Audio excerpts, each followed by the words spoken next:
മുത്തശ്ശൻ, കഥകളുമായൊരു മുത്തശ്ശൻ. കാതോരത്തൊരു മുത്തശ്ശൻ, കഥകളുമായൊരു മുത്തശ്ശൻ.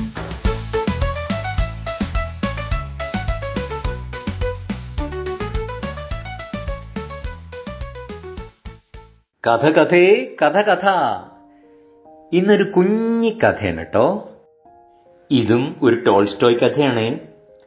നേരം ഉച്ചയായി. കുട്ടികൾക്ക് ഭക്ഷണമൊക്കെ കൊടുക്കാനായിട്ട് അമ്മ ഡൈനിങ് ടേബിളിന്റെ മേലെ പ്ലേറ്റൊക്കെ നിരത്തി വെച്ചു. ഒരു പ്ലേറ്റില് അമ്മ കുറച്ച് മുന്തിരി വെച്ചിരുന്നു. ഒരു പ്രത്യേകതരം മുന്തിരി കേട്ടോ. കാണാൻ എന്തൊരു ഭംഗിയാണ്. വലിയ മുന്തിരി, നല്ല മണമുള്ള മുന്തിരി. മേശപ്പുറത്ത് ഇതൊക്കെ വെച്ചിട്ട് അമ്മ ഒരു പണിക്കായിട്ട് അടുക്കളയ്ക്ക് പോയി. ഈ സമയത്താണ് ഡൈനിങ് ഹാളിലേക്ക് നമ്മുടെ ചെറിയ കുട്ടി വരുന്നത്. ചെറിയ കുട്ടിയുടെ പേര് വാന്യ. വാന്യക്ക് ഈ മുന്തിരി കണ്ടപ്പോ വല്ലാത്ത കൊതിയായി. അവൻ ഇന്നേ വരെ അങ്ങനത്തെ ഒരു മുന്തിരി കണ്ടിട്ടില്ലേ. വേഗം ആരും കാണാതെ വന്ന് ഒരെണ്ണെടുത്ത് അങ്ങോട്ട് തിന്നു.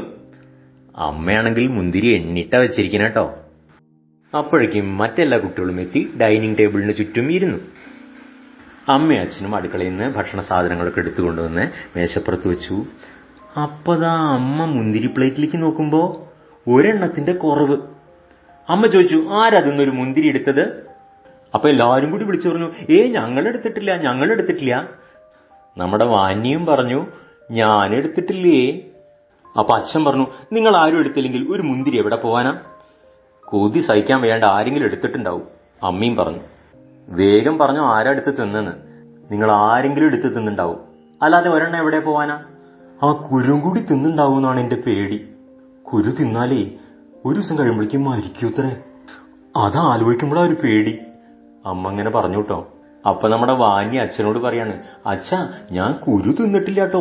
കുരു ഞാൻ ജനലിൽ കൂടെ പുറത്തേക്ക് തുപ്പിക്കളഞ്ഞു. ഇത് കേട്ട് എല്ലാവരും ഉറക്കെ പൊട്ടിച്ചിരിച്ചു. കാതോരത്തൊരു മുത്തശ്ശൻ, കഥകളുമായൊരു മുത്തശ്ശൻ. കാതോരത്തൊരു മുത്തശ്ശൻ, കഥകളുമായൊരു മുത്തശ്ശൻ.